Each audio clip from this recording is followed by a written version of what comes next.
The Unlikely Innovators with Mike Commito and Steve Gravel. Presented by Cambrian R&D and the Center for Smart Mining. Steve, welcome back. It's good to be back. It is good to be back. I mean, it feels like it's been a week. yeah, it feels about that, almost exactly that long. Almost exactly a week. And it has been exactly a week. You're back. You're listening to a new episode of the Unlikely Innovators. My name is Mike Commito. This is Steve Gravel, as always. This week, we were very privileged to be joined by Sheri Tingey, who is the founder and lead designer of Alpacka Rafts. And Sheri's got such an incredible story because we initially had her on the show because of all the innovations that she's brought to inflatable boating, through the Alpacka Raft line. But we could have spent an entire episode talking about what she did for the ski industry. And so again, if you haven't listened to the episode yet, because you obviously haven't, because you're hearing me speak, so the episode hasn't started. But if you're a skier and you've seen people wearing bright colored ski gear, it's probably because of Sheri and how she innovated the custom ski clothing industry back in the late 60s, when it was usually just drab. I think she used like navy blue and chocolate brown were the colors that she said were most prevalent. But Sheri was the one that really kind of innovated that by bringing bright colors and bringing a lot of the innovations to the gear itself to actually make it functional. But so we could have spent an entire episode just on how she innovated custom ski wear. But of course, we know that after the ski wear, she went to custom boating wear and then actually making boats. So somebody who learned to sew as a kid, took the skill and I think the passion for sewing, but then not only was able to find a business in it like several times, but then also found her passion in kayaking, and then was able to use that, I think, also to kind of get out of, I think, she talked about how she suffered from chronic fatigue for a number of years, and this kind of coalesced at the same time. And again, she had to adjust the way that she worked, but I think it was the opportunity fell in her lap at the right time. And she's still doing it and she still loves it. And I think that's what's so inspiring, Steve, is that if I could love, anything work-wise as much as Sheri loves kayaking at the age of 77, then I think you've lived a pretty good life and you've been lucky to have those types of things in your life. Yeah, and I think it exudes or it permeates everything she talks about, and those that'll be watching it can tell that she tells all these stories with a smile, because you could genuinely see that this is her passion. So we won't belabor mine and your speeches any longer. We'll go right to Sheri. All right, so now we're back and we're very pleased to be joined by Sheri Tingey. Sheri is the founder and lead designer of Alpacka Rafts. She has been making gear in the outdoor industry for the past 50 years, starting with custom ski clothing in the late 1960s. She founded Alpacka Raft in 2000, and over the past 2 decades has revolutionized inflatable rafting, most recently with the launch of the Valkyrie, the world's first inflatable kayak. And now she is joining us on the Unlikely Innovator. Sheri, welcome to the show. Thanks for having me. It's our pleasure. So we always like to ask our guests to kind of start at the beginning. And one of the things that we picked up, in the bio that was provided is that you got your start with Designs by Sheri, a custom ski clothing company, that you established, which, now looking back was one of the first modern outdoor clothing companies. And we noticed that, your grandmother taught you to sew when you were younger. Can you draw a line between learning how to sew from your grandmother to starting that ski clothing company, or how did that all come together for you? Yeah, actually, you could draw a line. It's not one of those, you go point A, point B, point C, but all things sifted into that direction. And, learning from my grandmother, people in those days, I think this is very true of so many things from those earlier times. It wasn't so much that somebody taught you, it's that you watched and absorbed, if that makes sense. You just sort of stood over their shoulder, what are you doing? Mm-hmm. And the thing that's really good about that, learning that way in a way, is that you get a broader sense, if you do take the time to absorb it, you get a broader sense of what you're trying to do. And so sewing for me was just always part of life. I never knew that I didn't know how to sew. And anything that I would need, I just go watch, because Nanny made, and she came from that generation, and that people didn't buy their clothes. Everything was made. And it was this very organic process. You just grabbed the fabric and looked and thought about, I mean, she didn't have patterns, she didn't have anything. And so for me, growing up, being part of that, that's how I learned to sew. And it gave me a great advantage as far as that ability to just create, because sewing was creating. It wasn't, oh, I'm going to go buy a pattern and follow this. It's like, no, okay, you're going to make a coat. Well, how are you going to create this coat? So anyway, so where was I going with this? So how did that pass on? Where that became that direct line was I never had the fear of creating on a sewing machine. That was just part of what was part of me. And that was because I think a lot of it, of the way that I absorbed it as a child. That's awesome. Sheri, this is Steve. We haven't met yet, but lovely to meet you. Great to be with you today. Nice to meet you. We sort of now, like, I'm thinking about sort of the advent of snowboard culture and that permeating sort of the ski market generally. We sort of associate ski clothing now, at least, with like bright colors, flashy patterns, that kind of thing, at least when I see people bombing down the slopes. But that wasn't always the case. Yeah. Can you talk about some No. of the innovations you brought to the industry? Well, it's kind of funny actually with the bright colors, because I did bring bright colors to the industry, but in all honesty, I didn't intend to. It was sort of one of those flukes. As when all through high school and college, when I made all of my clothing, yeah, I did bright colors. But then when I got hooked on skiing and moved to Jackson Hole, the ski industry was, you had a choice of chocolate brown or navy blue. That was pretty much it. And every once in a while, something really flashy like a yellow turtleneck. That was as far as it went. But outerwear, it was all chocolate brown and navy blue. But when I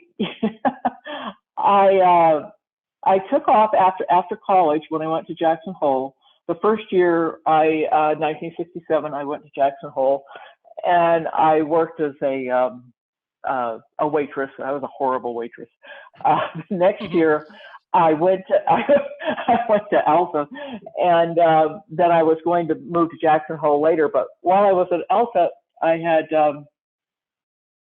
picked up a dog, and they basically gave me the choice. You can either have your job, or you can have the dog. And I wasn't willing to give up the dog. So that's really kind of how my ski stuff started. I had to give up my job, and I made this one outfit for myself. And that was because I was so disgusted with, I had spent that winter before learning to ski in Jackson and thought I was a pretty good skier, and only to come to find out that, all of a sudden you're getting 3-4 feet of powder, and oh boy, I was, falling everywhere. And I was so disgusted with snow coming down my back, up up this, down that, through that.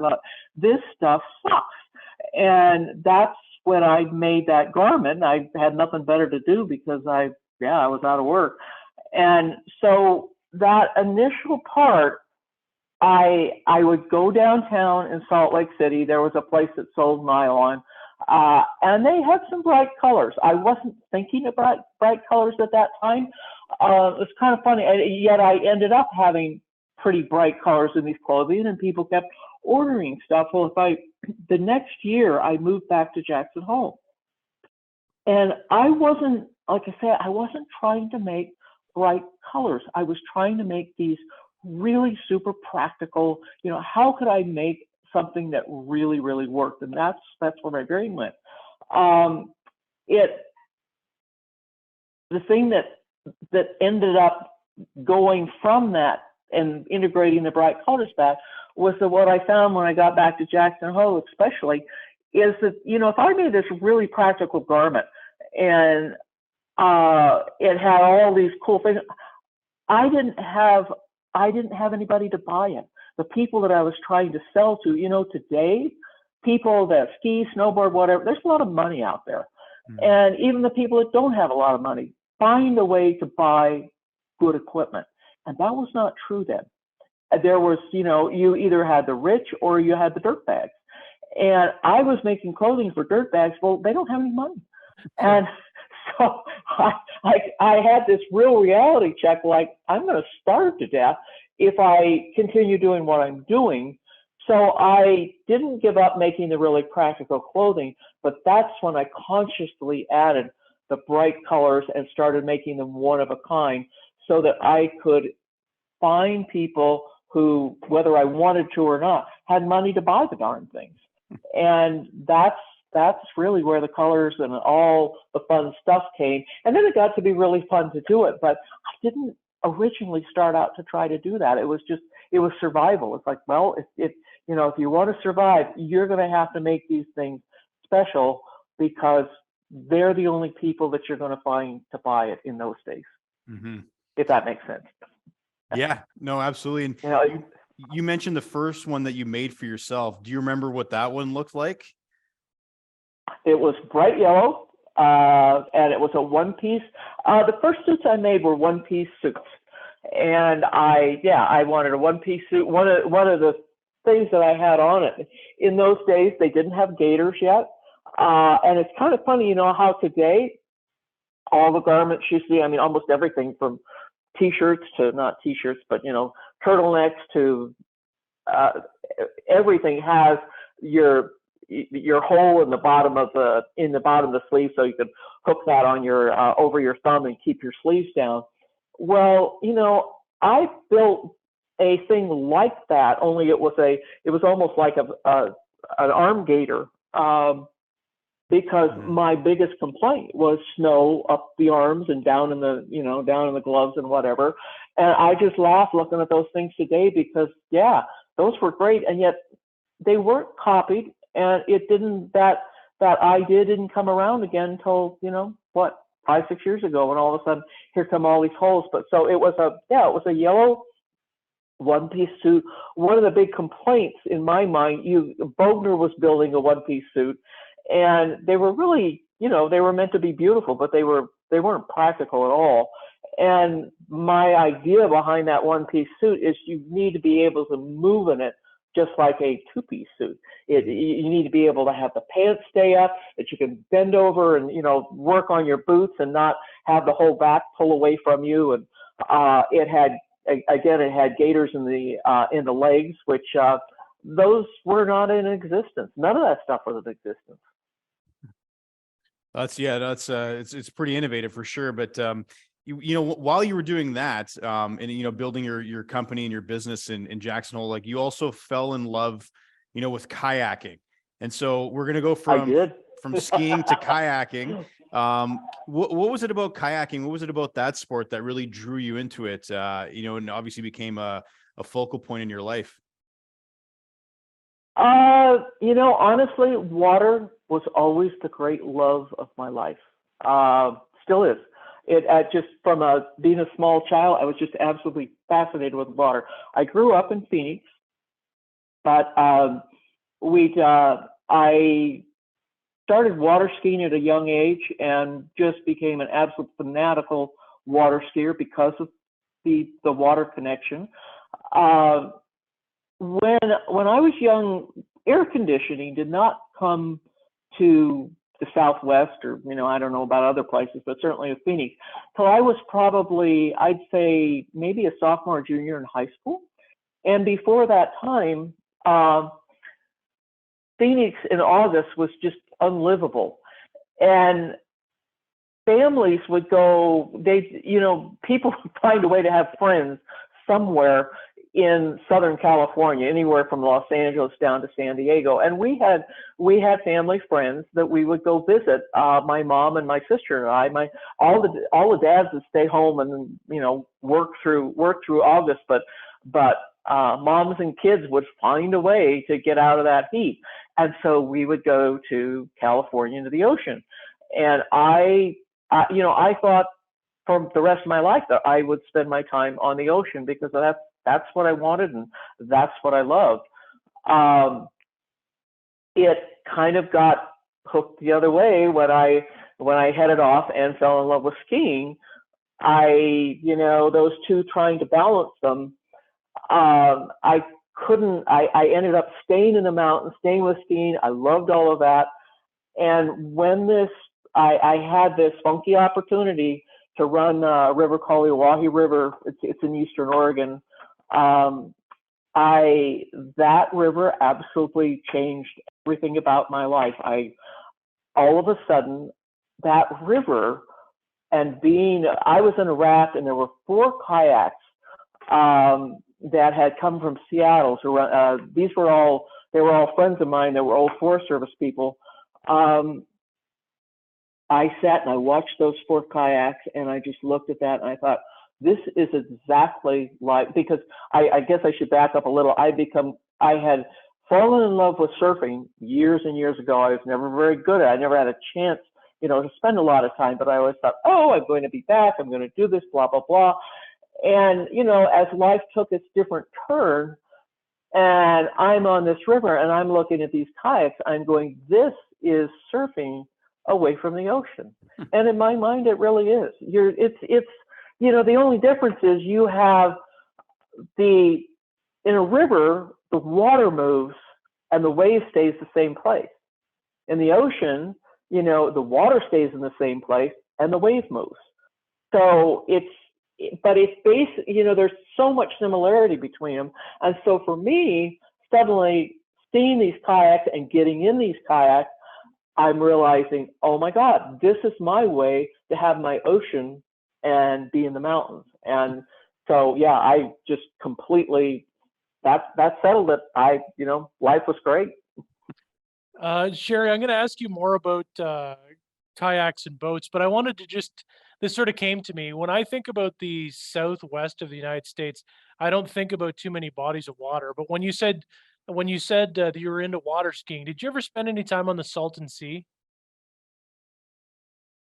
Yeah, I did actually. There was in those days, there was a guy that was the world champion water skier. His name was Chuck Stearns, and he had a ski school there. And I went several times to that school. I was determined to become some great water skier, but I'm a terrible competitor. I was a really good water skier, but I just, competition was not my thing. But yes, I did spend time on the Salton Sea. Yeah, I saw a documentary about it, and I figured, they loved water skiing on the Salton Sea. So I'm sure if you were down in that area, you would have spent some time. Yeah. Absolutely. So what I'm sort of hearing so far is, you weren't too impressed with what was out there for ski wear, so you made your own, and now you're getting into kayaking and boating on rivers, and you start to see a need to make and design boats of your own. So how can you draw a line there for us?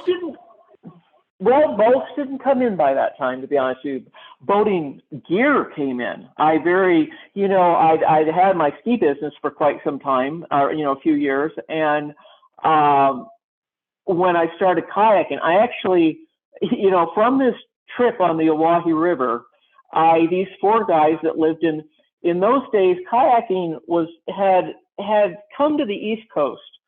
And then it had found its way out to Seattle.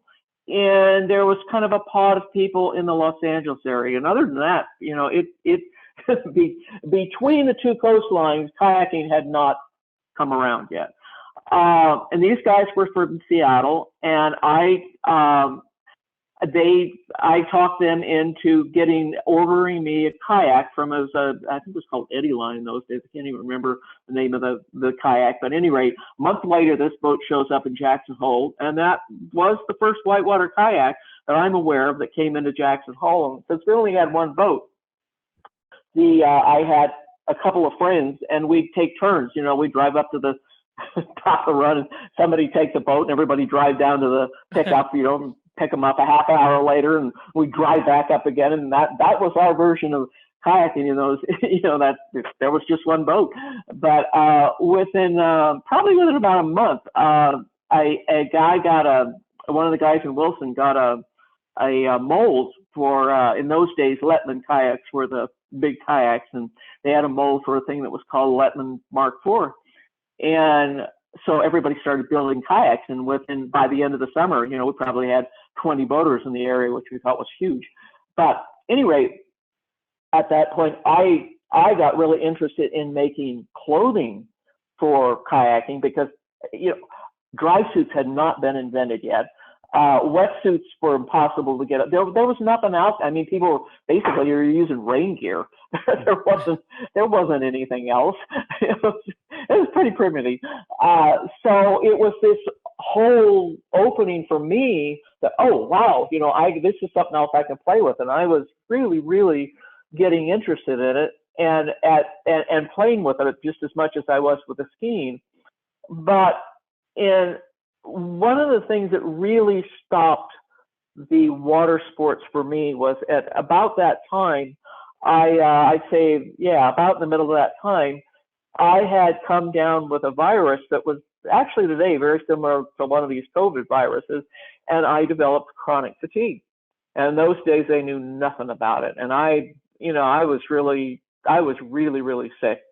And one of the things that was most difficult about that was besides being completely exhausted, anytime I got in the water, cold water, my body would freeze up. I could not trust myself if I swam that I could get myself out of the water. I would be totally dependent on somebody else. So it really shut down my boating. I could do, I could figure out how to do a lot of other things in my life, but except for boating on a lake or on a very easy river, any whitewater boating, it became out of the question.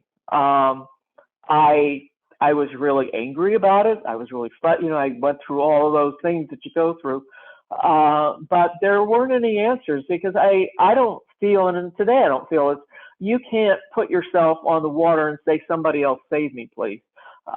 You just can't do that. If you can't get yourself over and take care of yourself, you do not belong on moving water. So that I gave up that period, or I gave up that what really was. I mean, kayaking was absolutely the great love of my life. And that was skiing. But I think I love kayaking even more than skiing. But it wasn't like it's those kinds of things. You may have to give something up, but you don't forget it, and I always kept thinking that someday this would change and my health would come back and blah, blah, blah, blah, all of those things. And, it took 20 years, but it did come back. And that's when I'd had all of this time.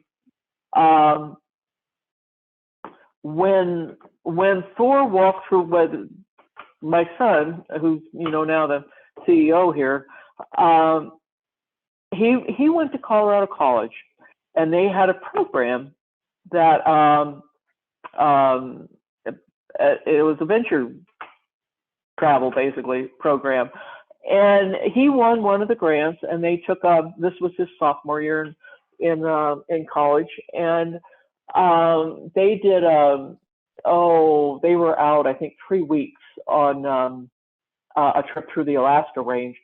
And the concept of a pack raft, it's a very interesting thing in that, now today we look at pack rafts and, oh, these are really viable boats. But this idea of a pack raft had been around for some time. A guy named Dick Griffiths really kind of grandfathered the whole thing in. He took a old World War II, pilot survival boats and took them down into Mexico, and sort of started this idea of using something like this little raft to be able to get down rivers. So Thor took this idea, and a guy named Roman Dial had the year before, and Roman was really one of the main people that has pushed and progressed and brought pack rafting into the modern world. Roman and another friend had done a trip. They called it hell biking across the Alaska range. They started at the southern Canadian border, Alaska, the Alaska Canadian, not southern Canadian, northern Canadian border to Alaska. And they followed the Alaska range with their mountain bikes and these little pack rafts that they had. And they were gone all summer. And that actually became a big National Geographic spread. So we had Thor, we were friends of Roman's, and we had Thor contact Roman, and Roman gave Thor this idea of this shorter trip that, would work in about a 3-week segment. And the only boat you could get out there that he could get his hands on was a thing called Settler makes a little trail boat, which is designed, it's a lovely little boat. It's a 2.5 pound boat. It's designed to float 4 feet off of the shore and, maybe fish from or just play out of. And they took these boats, and literally his introduction to this whole concept of this sport was, oh my God, this thing, it sank every mile. They're made out of tissue paper, and you put this in Alaska River and you've got 50-degree water, and it isn't like, is your boat going to sink? It's like, well, can I get a mile? Do I get a mile and a half? Whatever, before it pops. And you take it ashore and you carry as much repair stuff. You just, by the end of a trip, the boat is nothing but repair stuff. So this was these guys. This is what's funny to me. This was this concept of, this is what pack rafting is. It really was, just practically life-threatening situation of like, well, how well are you with hypothermia? How are you? These boats had everything that they were using, nothing had been ever thought about being designed to run a river. They were just little. They're basically, glorified pool toys, inner tubes with floors in the bottom of them. And so this was the boat that Thor brings back, and he dumps on my table and says, "Can you build me a boat?" and at that point, I should back up a little. When I got sick with a chronic fatigue, I had to give up my clothing business. Everything was so chronic fatigue. It's kind of interesting. You watch it today, and now, we're all the chronic fatigue people. We're sitting back and laugh. I shouldn't say laughing, but it's like, oh my God, this is our break. It is long COVID is really chronic fatigue, and money is finally being thrown at this monster, and you watch people's lives just being totally destroyed with long COVID. And hopefully they're going to have some answers for it. But one of the things that they find is, not only any physical stress and any kind of stress. And I was always a person. You talk about how do people create, and I laughingly look at myself. I'm not saying I'm not that, but I am the Jackson Pollock Picasso kind of creator. It's just, you just throw everything at it. You go 24/7 till you finish, and you're toast. I didn't know how to create not doing that. That was the way I built everything I ever did. That was the way I created ski clothing. I just, sleep was optional. You just ran till there was nothing left. And when you get something like chronic fatigue, you cannot do this. You can't do any of those things. So I basically had to give everything up. But in that process, I started telling myself that if I was going to survive this, I had to learn how to quit being this Jackson Pollock type and become the Zen creator. Like, okay, you're going to work 2 hours and you're going to leave it. Like, I can't leave this. No, you got to leave it. And it took me years, but I retrained myself. And slowly during that time, I found a doctor eventually that really, really helped me. And my health came back enough that there was this meeting of, I was looking for, I did not want to go back and make ski clothing, but I knew I wanted to get back into the outdoor industry. I just didn't know where or what, or, I kept sticking my fingers in different things and saying, well, maybe this, and I don't like that. Maybe this and that, I don't like that. And when Thor walked through that door with that boat, you know, it's one of those times. If you're lucky enough in life, you get these every once in a while. It was like something got dumped in my lap that I looked at that and I went, this is exactly what I want to do. And it fit everything that I ever cared about in the outdoors was involved in that little boat. So it just was this, you know, I had healed myself. I was ready. I had done my work, so to speak. And I was just trying to figure out where the hell, you know, what am I going to do with this? And boom, you know, this thing came through. And so that's when I started looking at boat design. And where that comes is, what was so funny, like, yes, I have the history of I had been a kayaker. I had been a boater. And I was always fascinated by how the boats work.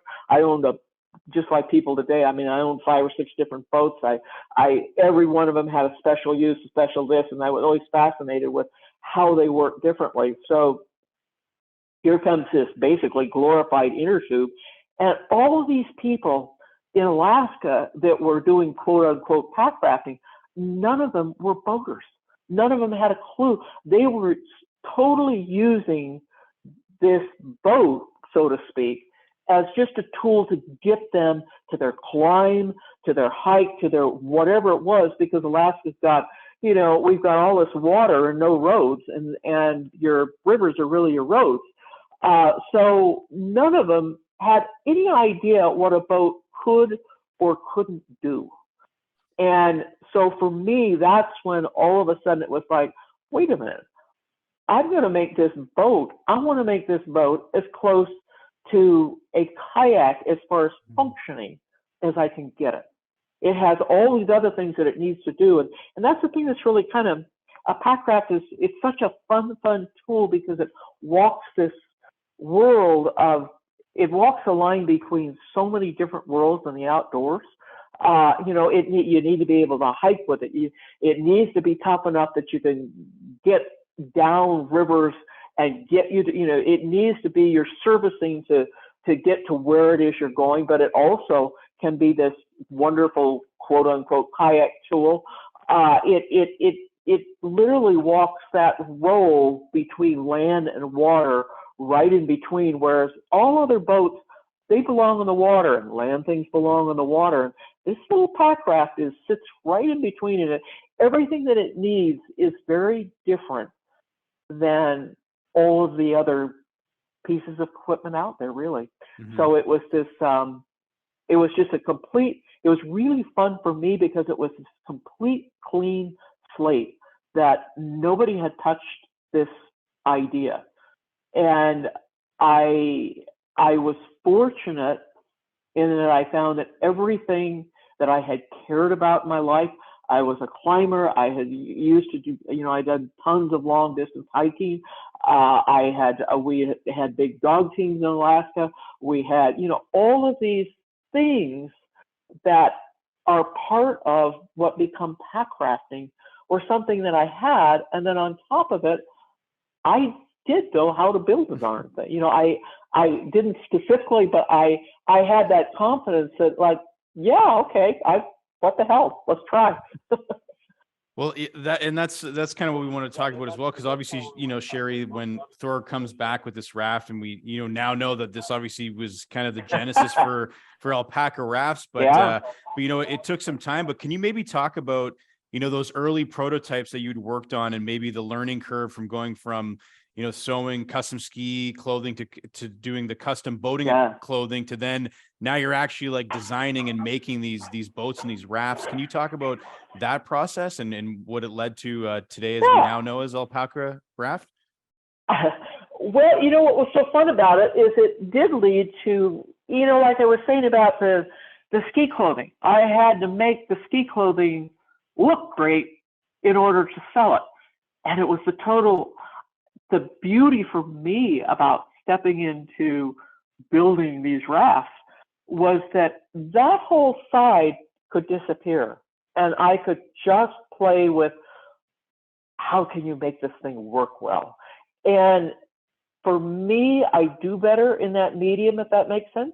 It's not that I don't enjoy the other medium, but at the end of the day, I'm much more a practical designer than I am a fancy designer, so to speak. So the problems of the boat were just right up my alley of what interested me. So what I did, there were 3 different boats that guys in Alaska had been using. And one was called the Curtis, and then there was a little Settler Trail boat, which Thor had. And then there was Sherpa packrafts. Sherpa was a company that they actually, Sherpa Snowshoes, they built this boat to be efficient. All these boats were really designed for fishing. And it was a beautiful boat, actually, and it was years ahead of its time. They didn't have the ability they didn't have the fabrics and things to build the boat that could be built, today. But anyway, I got a hold of these 3 boats, and I go out and I start playing in them. And I quickly realized, they were just absolute disasters for running on a river. I'm thinking, how are these people doing this? Because all 3 of them had this concept of you had these tubes, and then the floor was strung underneath, and you hopped in the boat, and literally that floor sunk down close to 2 feet. You talk about being in a bathtub, and the water just pours in over you, and all of a sudden, you're sitting here in 2 feet of water, like, this is great, and the water's 45 degrees. Yeah, that's a lot of fun here. So I knew most of the guys that were these, what I call them lovingly, the Alaska crazies that had been into this sport. And then it, pack rafting had this horrible reputation up there, and rightfully so, because okay, you just got in your regular clothes and you got in this boat that's going to sink every 1.5 miles down the river, and all your gear sinks with it, and you climb out, you try to repair the thing, and you go down again, and what is fun about this? Are you guys crazy? Yeah, you are crazy.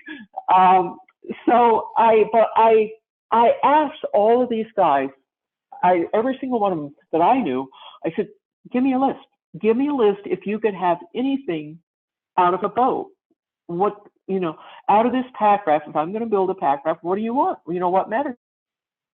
The interesting thing that came out of all these lists is none of them had a clue about what they did want, because they weren't boaters. They, again, they were climbers and adventurers and this and that. They were not boaters. But it did have a really helpful list of things that they didn't want.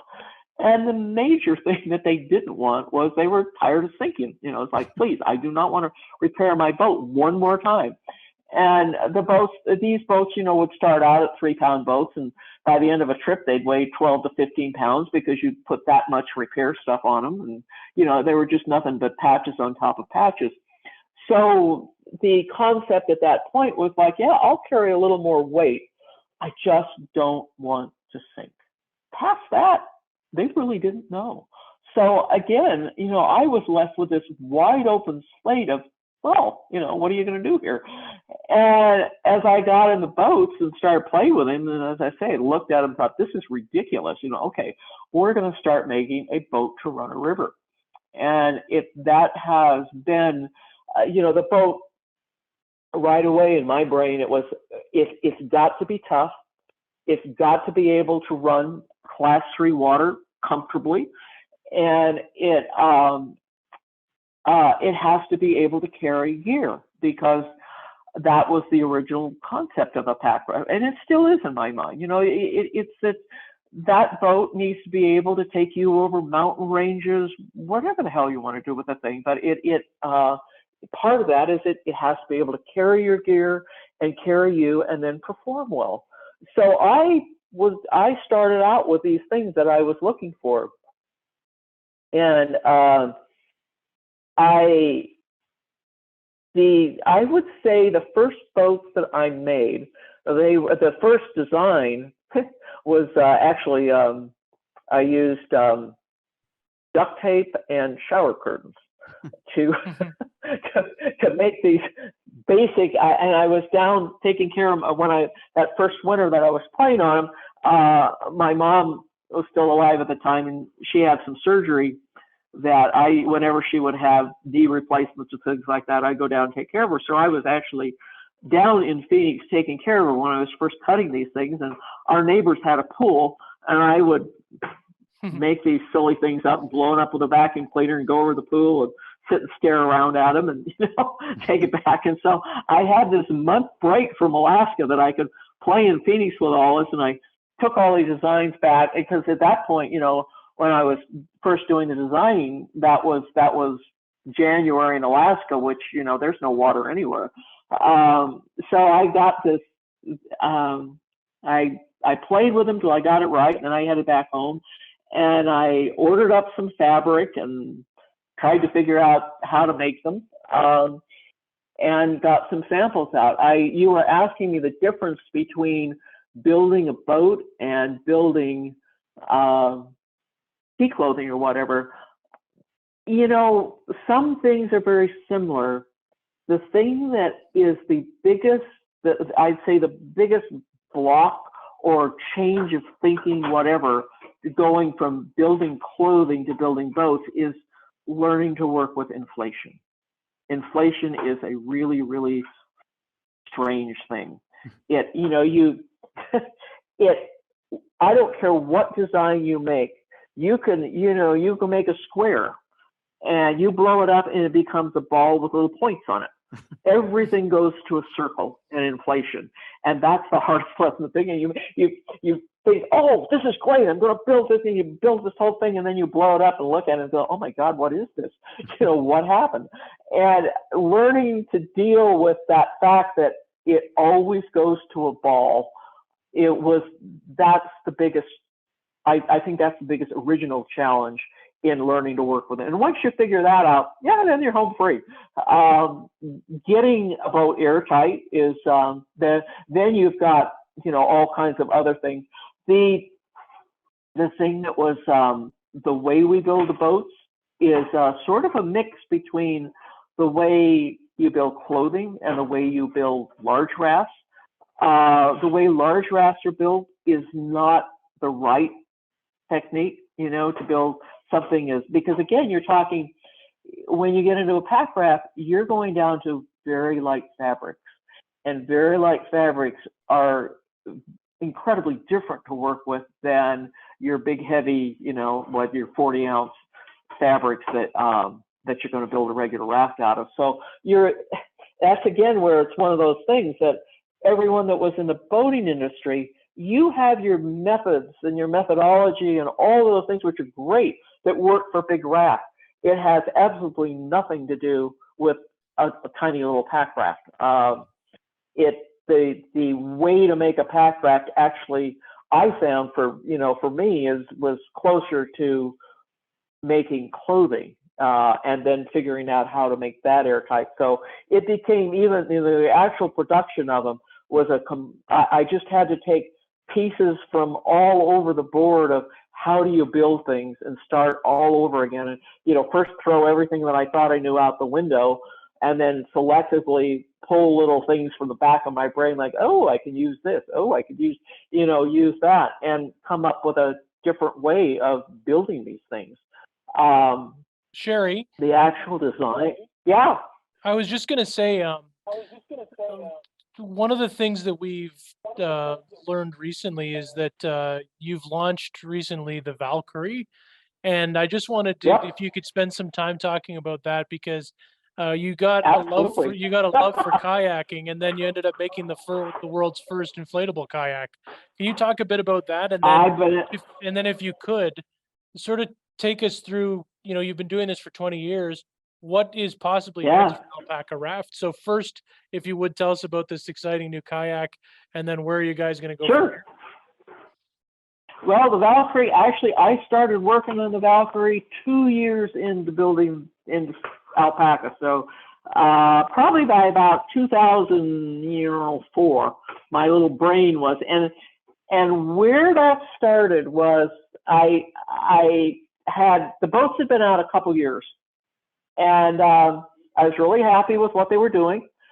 But my little eye started looking at harder water and going, I want a boat to be able to run class 3-4, not just 3. And I wanted it to act more like a kayak. And I thought it was going to be an easy project. Well, as I say, how many years has it been? Oh my God, that boat has, we've called her the bitch. We've called her everything under the sun. She just, it took everything. And yet the thing that's been really cool about this boat is that this boat has taught me everything. There's so many things that I started to do on this boat that, it didn't work quite right on that, but it ended up working really well on our other boats. So it wasn't like, oh, it's this hole over here that has, no, it drove the innovation for every boat in the line. Yeah, it was really interesting that way. Whatever I could figure out over here, I'd find myself using on all the other ones, and yet she sat over there and going, I'm not ready. I think and where I made that mistake originally, I started trying too hard to make it a quote unquote kayak. I tried to take too many kayak things off of it. I think the way I look at the Valkyrie now and all the development that came on it is, it's that thing of, let's say you have something that, okay, we'll start with, say, a kayak, and I want to build something that's going to be exactly like that. So a person sits there and copies those things and says, oh, well, now we have the same. Well, that's one way of doing things, but sometimes there's the other way that you may have two very different items that end up being able to do exactly the same thing in the end. And if that makes sense, and that's where I had to go with this boat, because you've got inflated tubes. You are not going to have there are just some things that they're not going to happen that are going to be like a kayak. You've got to throw all that out the window and start looking at it from a completely different viewpoint and say, how do I get to the point that this boat is going to act like a kayak, but it's going to be built differently, if that makes any sense there.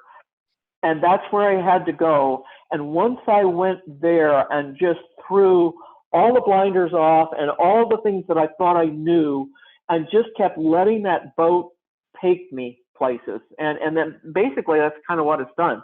You think you have this thing solved, and you get it all the way up to like 95%. Oh, I know this is right. And then all of a sudden it's like, no, it's not right. And you throw it totally away, and another avenue would open. And there were so many years that we said, oh, this boat will be out next year. And it didn't happen because one of those avenues opened, and it just wasn't ready.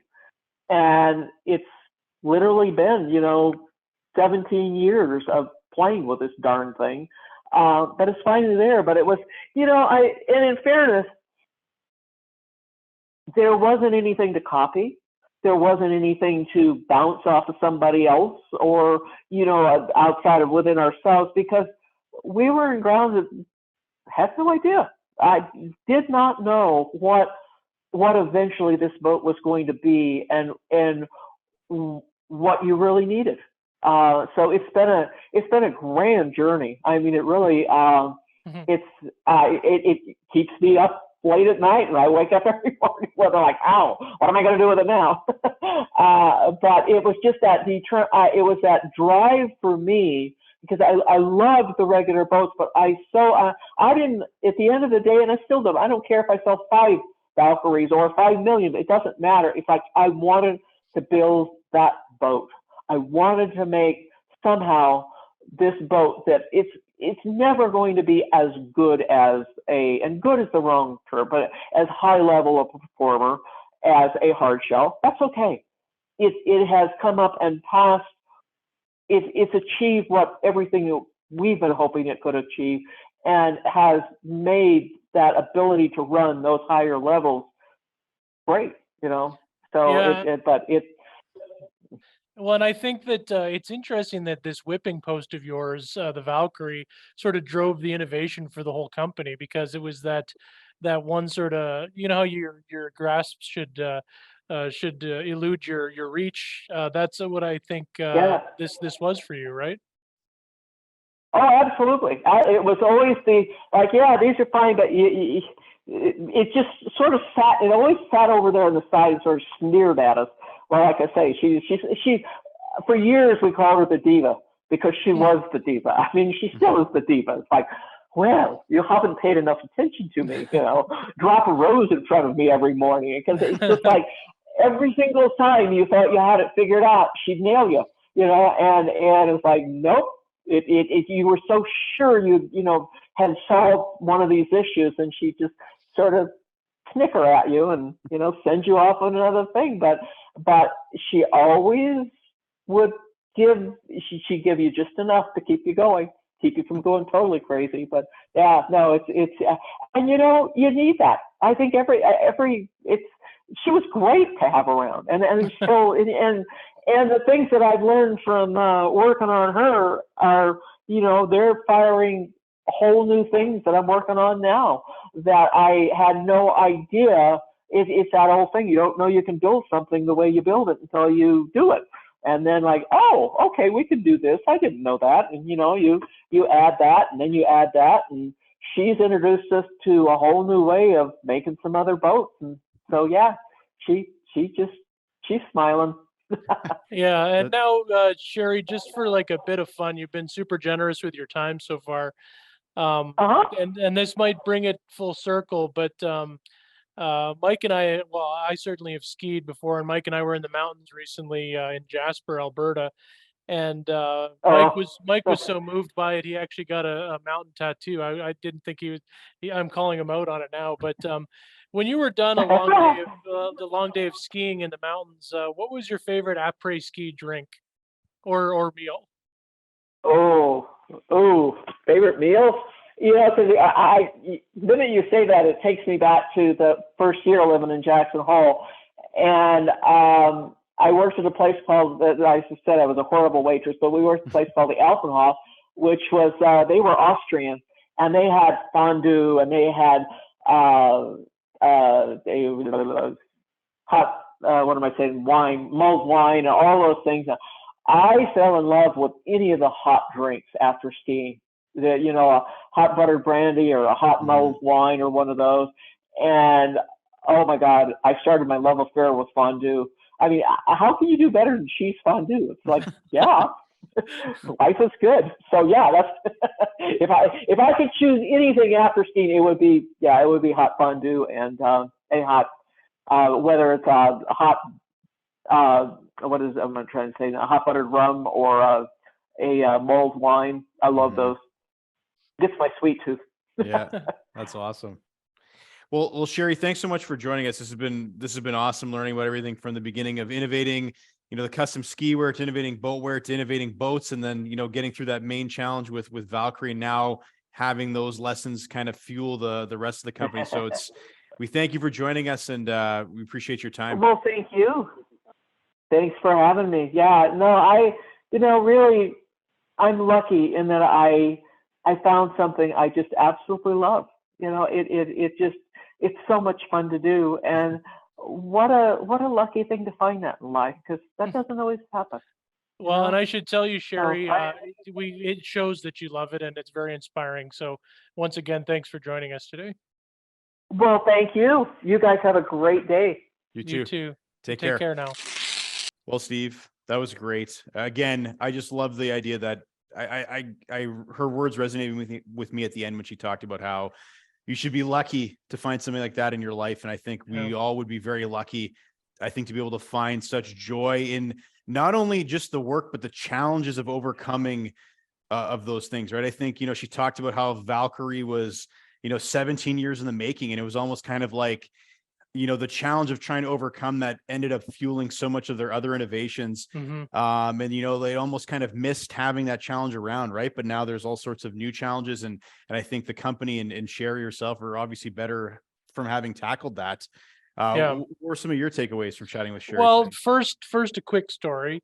So when she said navy blue and chocolate brown, that actually resonated with me because I was on a ski trip a few years back now, and one of my friends, his name's Ben, he had to borrow a ski suit from one of his family members. I think it was from his dad, and it probably would have been about from that early '60s period, and it was chocolate brown. It was absolutely chocolate brown, and we nicknamed him the Brown Bomber because all he did would bomb the ski hills, no Mhm. matter how steep they were. So you got to watch out on the ski hill when Ben's around because the Brown Bomber's around the corner. Oh yeah, that's But obviously, like it's interesting because obviously Sheri isn't schooled at one of the big graphic design or industrial design schools in the world, but you could see her design process is very authentic and true, and it is really that sort of form before or function before form method that she takes on. Can I get this thing to work? And then make it pretty later. But I think that's what really served the line well, and why their boats, their pack rafts are so popular nowadays. Yeah, no, absolutely. And I couldn't help but think during the conversation when she was talking about some of the early boats, that her son Thor had used, and how like you could barely like get down a mile in the Hmm. river without having to patch it. And if you sank, like you were sinking in like 40 like 40-degree water, which is obviously not ideal. It made me think of this, and I'm going to tie it all back to when you talked about my mountain tattoo that I got after being in Jasper's. That like not since, like, I guess maybe since I got the mountain tattoo, but like I've been reading more and more books about like Everest and K2. And then after, like, I'm in the middle of another Everest book right now, and I started watching this documentary about searching for two British climbers who tried to get to the summit in 1923, and just like the dichotomy of like what kind of gear that they had back in 1923 versus like now what you see when you go to Everest. And like they've got like GPS, they bring drones up there, they've got oxygen canisters that are only Mhm. 6.5 pounds each, and these guys were going up there without supplemental oxygen, with like gear that you wouldn't even wear out here in Sudbury, let alone like 29,000 feet above sea level. And crazy to think that people would have done that, but that's all they had, right? So you kind of had to make do with what you had until the innovations and the technology caught up. But that's my way of inserting Everest into this conversation. The one thing I will say about Everest, and again, I'm way off topic here, You're Steve, an is that like expert on Everest I'm now. an expert on Everest now, is that like I love mountains. It's very clear that I love the mountains, that I ended up getting a tattoo of the mountains, but there's nothing about Everest that would interest me in ever doing that. I would love to go look at it, but like we were watching, my wife and I were watching this documentary last night, and like my hands and her hands were sweating Clammy, yeah. just like watching these people like try to get to the top of this mountain. It just, there's nothing, you could never pay me enough money to be that close to that and be on like the edge of living and dying. I don't know. I can't do it. You heard it here first, folks. The name of Mike's next book will decidedly not be The Call of Everest, The Call of the Mountains. I just like, it would be unreal, it'd be incredible, but like it's just, I can't imagine putting yourself in. I Yeah. guess I'm just not wired that way, but anyway. Well, this is the guy that had a hard time up the gondola ride in Jasper, so Hey, but I did it. you did do it, and you were And really I good. did climb to the top of that mountain that day. Yeah, yeah. Well, That'll okay. be another podcast episode, Yeah, perhaps. I think I've spent too much time on Everest, but before we let you go, we talked to Sheri about après-ski drinks. I Mm. know that you must have one. You must have an après-ski sweater. I know you do. I have several après-ski sweaters. W- Um, so I think one of the words she was looking for is a hot toddy, yes. and I Yeah. think I'm definitely a lover of those. Around the holiday season, I like a good eggnog and brandy. Yeah. Sometimes I just like a nice room temperature brandy. It warms the soul. What about Like, you? yeah, like I've been into like just room temperature bourbon these days, Mm, like no ice required for the bourbon I've been drinking. But holiday season, eggnog and bourbon is a go-to. I mean, I admittedly don't do a ton of skiing, so like I can't say that I have an après ski drink, but an après mountain drink, I think honestly you can't beat a cold beer after being out on the that's for mountain all sure. day, right? So whether it's cold or not, that cold beer still tastes mighty fine. So Well, and I should let everyone know that you don't actually have to ski to enjoy après ski. that's what I'm going for, man. So So anyway, Sheri's, we're obviously, I think it is this time of year for fondues and mulled wine and things of that nature. So again, hope you enjoyed that conversation with Sheri. Hope you found hers as inspiring as we did. And hopefully wherever you are listening to this, that you also have some nice après-ski drinks over the holidays to get you through those cold days. See you next week. The Unlikely Innovators with Mike Commito and Steve Gravel. Presented by Cambrian R&D and the Center for Smart Mining.